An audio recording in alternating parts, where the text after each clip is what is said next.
Hello সবাইকে, আপনারা সবাই কেমন আছেন? আশা করি অনেক অনেক ভালো আছেন। তো আমরা অনেক ভালো আছি। তো আজকে আমি আমার ফ্যামিলি ব্লগ শেয়ার করছি না। তো আজকে আমি আপনাদের সাথে কিছু গুরুত্বপূর্ণ কথা শেয়ার করব। এটা হচ্ছে আমার চোখে দেখা এবং নিজের কানে শোনা, যেটা শুনে বা দেখে আমার মনটা ভীষণ খারাপ হয়ে গেছে। তো ভাবলাম যে আমি আপনাদের সাথে শেয়ার করি। হয়তোবা সবার এই কথাগুলো গুরুত্বপূর্ণ নাও হতে পারে, কিন্তু কিছু কিছু মানুষের কথাগুলো অনেক গুরুত্বপূর্ণ হতে পারে। তো প্লিজ আপনারা দয়া করে ভিডিওটা স্কিপ না করে কথাগুলো শুনুন। আমি যে কথাগুলো নিয়ে আপনাদের সাথে আলোচনা করতে চাচ্ছিলাম সেই কথাগুলো হচ্ছে ডিভোর্সি মেয়ে। তো ডিভোর্সি মেয়ে একটা মেয়ে খুব আশায় বা স্বপ্ন নিয়ে কিন্তু বাবা মা একটা ভালো ফ্যামিলি দেখে বিয়ে করে, এবং কি একটা মেয়ে একটা ছেলের সাথে যখন প্রেম করে তখন কিন্তু সেও অনেক কিছু স্বপ্ন নিয়েই ছেলেটাকে বিয়ে করে। তো বিয়ে করার কিছুদিন পর যেতে না যেতে কিন্তু আমরা ছেলের সাথে একটু সামান্য অকারণে ঝগড়া বা একটু কোনো কারণে মনোমালিন্য হলে আমরা কি করি, বাবা মার কথা শুনি বা পাশের বাড়ি নানা নানি বা খালা খালু যাই হোক, পাড়া প্রতিবেশীর কথাগুলো সেগুলো শুনতে ভীষণ ভালো লাগে। তারা যে কথাগুলো শুনে বলে মনে হয় যে সেটাই আমাদের কাছে অনেক ঠিক রাইট, আর আমরা হাজব্যান্ড যেটা বলছে সেটা একদমই ভুল। তো সেই কাজটা কখনোই করবেন না। তো আমি আপনাদের কাছে একটাই অনুরোধ থাকবে, যদি আপনার স্বামীর সাথে আপনার কখনো ঝগড়া হয় বা তার কোনো কাজটা পছন্দ হচ্ছে না বা তার কোনো বিষয় আপনার ভালো লাগছে না, তাহলে আপনি কিন্তু চাইলে তার সাথে শেয়ার করতে পারেন, তাকে আপনার মনের কথাগুলো বলতে পারেন যে তোমার এই কাজটা আমার ভালো লাগছে না, তোমার এই কথাগুলো আমার ভালো লাগছে না, তুমি এই জিনিসটা করবে না, আমার ভালো লাগতেছে না, বা তুমি আমার জিনিসগুলো বুঝতেছো না। বা তাকে কিন্তু এই ধরনের খুব সুন্দর করে বুঝে কথা বলতে পারেন, তাহলে দেখবেন তার সাথে আস্তে আস্তে সমস্যা থাকলেও সেটা কিন্তু আস্তে আস্তে সুন্দরভাবে সমাধান হয়ে যাবে। কিন্তু ডিভোর্সটা হয় কিন্তু মেনলি কারণই হচ্ছে বাবার বাড়ির দিক থেকে বুদ্ধির কারণ, আর হচ্ছে স্বামীর সাথে তর্ক করা।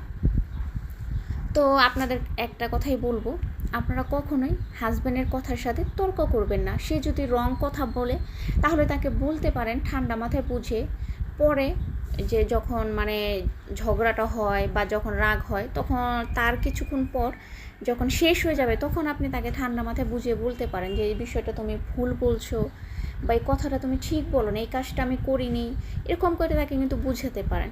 তার এই না যে আপনি পাড়া প্রতিবেশী তারপর হচ্ছে বাবা মা বা সবার কথা শুনবেন। এগুলার এই ধরনের লোকগুলাকে সবসময় আপনি কিন্তু খারাপ সময় পাবেন না, ভালো সময় তাদের পাবেন। তো আপনাদের বলবো যে তাদের কাছে কখনোই এই সব কথাগুলো শেয়ার করবেন না বা তাদের কথাগুলো আপনি কখনোই গুরুত্ব দিবেন না, তাহলে আপনার জীবনটা পুরোই তারা ধ্বংস করে দেবে। তারা তো কিছু করতেই পারবে না, ধ্বংস করে দেবে। ছোটোখাটো কোনো বিষয় নিয়ে কখনোই তাদের সাথে শেয়ার করবেন না, এবং কি নিজের সংসারের কথা বাবা মা থেকে ধরে কাউকেই শেয়ার করবেন না। যদি আপনার ওরকম কোনো কিছু মনে হয় যে এটা অনেক গুরুত্বপূর্ণ কিছু শেয়ার করা উচিত, তখনই আপনি করবেন।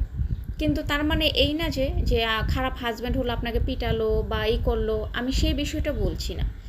যে আমি সাধারণ সেই বিষয়গুলো বলছি, ম্যাক্সিমাম মানুষই কিন্তু মেয়েরা ছোটোখাটো বিষয় নিয়ে স্বামীর সাথে ঝগড়া নিয়ে কিন্তু এখন বর্তমান যুগে ডিভোর্স হয়ে যাচ্ছে, সাধারণ কোনো বিষয় নেই, আমি সেই জিনিসগুলোই বলছি।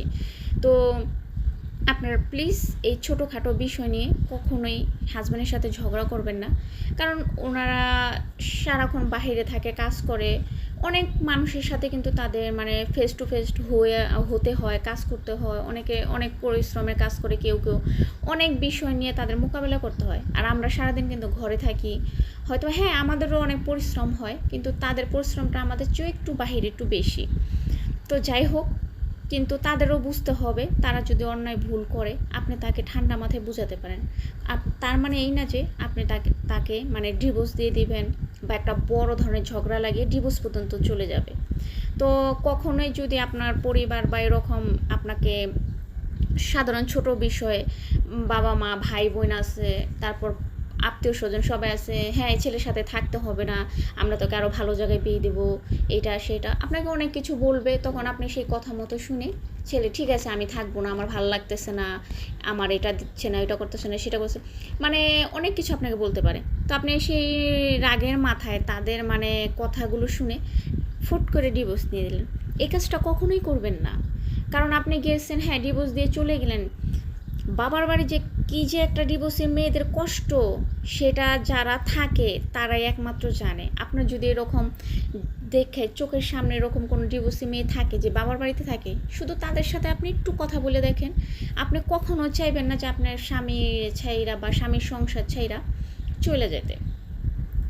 তো বাবা মার এখানে গেলে হয়তো বা আপনি কিছুদিন, হয়তো বা 1 মাস 2 মাস আপনাকে একটু মানে ভালোভাবে আপনার সাথে আচরণ করবে। 1 বছর পর আপনাকে কী করবে, খাইতে বসলে শুইতে বসলে আপনাকে প্রত্যেকটা মানে ইয়েতে আপনাকে খোঁটা দেবে, পাড়া প্রতিবেশী আপনাকে নানান কথা শোনাবে, মেয়েটা ভালো ছিল না তাই স্বামী ছেড়ে দিছে, ডিভোর্স হয়েছে, এটা সেটা। তখন যে একটা কি কষ্ট। তো আমি এক যে আপুটার কথা বলছিলাম, সে আপুটা আমাকে বলছিল যে বাবার বাড়ি থাকা আর নরকে থাকা তার চেয়েও নাকি বেশি কঠিন। তো সে কত বড় কথাটা বলছে, কত কষ্ট হলে এই কথাগুলো বলে। তো আপনাদের বলবো প্লিজ আপনারা এরকম করবেন না। সবার কপাল তো আর এক হয় না। দেখেন হয়তো বা 100-র ভিতরে হাতে গোনা 5 থেকে 6টা হয়তো বা ডিভোর্স হওয়ার পর মেয়েরা ভালো থাকে, বাবা মা বা সবার সবসময় সাপোর্ট পায়।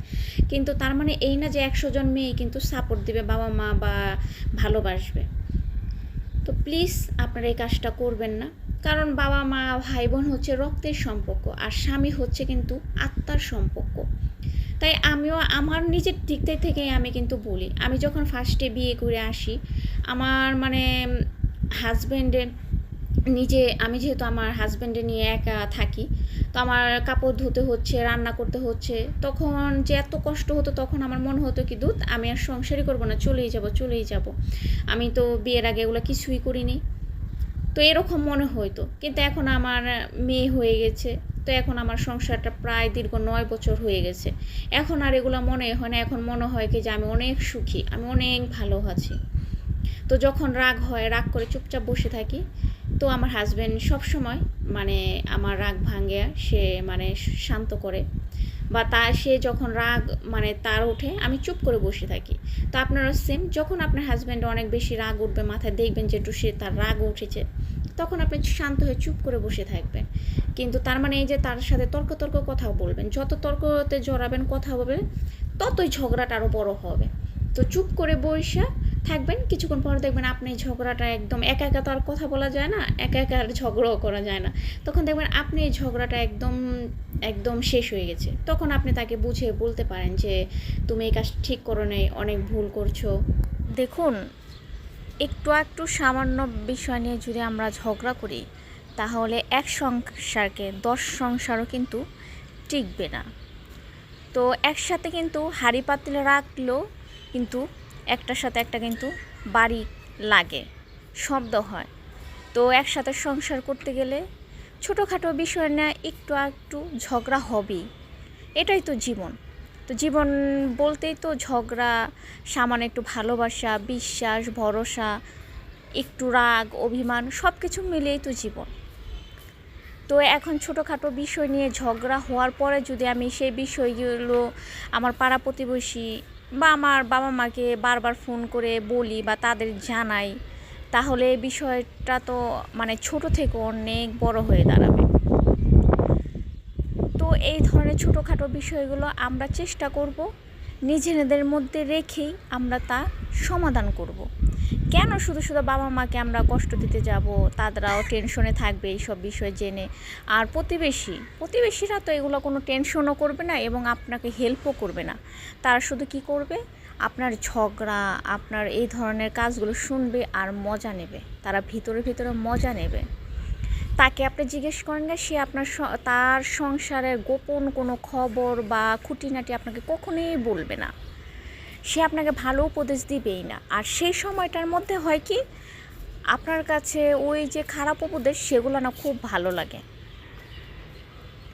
কারণ তখন তো আপনার হলো ঘাটা কাঁচা, আপনি মানে ঝগড়া করছেন, ঝগড়া কইরা আসছেন, এখন আপনার কথাতে তারাও তালে তাল মিলে হ্যাঁ তুমি যেটা বলেছো সেটাই রাইট, তুমি যেটা করছো সেটাই ঠিক, তারা তাল মিলাচ্ছে, তাই আপনার কাছে খুব ভালো লাগছে। সে তো ভুলটা কোনটা করছেন আর কোনটা ঠিক করছেন না সেটা কিন্তু কখনোই সে মানে আপনাকে ধরিয়ে দিবে না, কারণ সে চায় কোন অভ্যাস, তাতে আমার কি, আমার সংসার ঠিক থাকলেই হয়। তাই আপনাদের বলবো প্লিজ আপনারা দয়া করে এই কাজগুলো করবেন না। নিজের সংসারটা কখনোই অন্যের কথায় এভাবে ভেঙে দিবেন না। নিজের সাধারণ ছোট্ট একটা ভুলের কারণে সারা জীবন আপনাকে পস্তাতে হবে, সারা জীবন আপনাকে কান্না কান্না করতে হবে।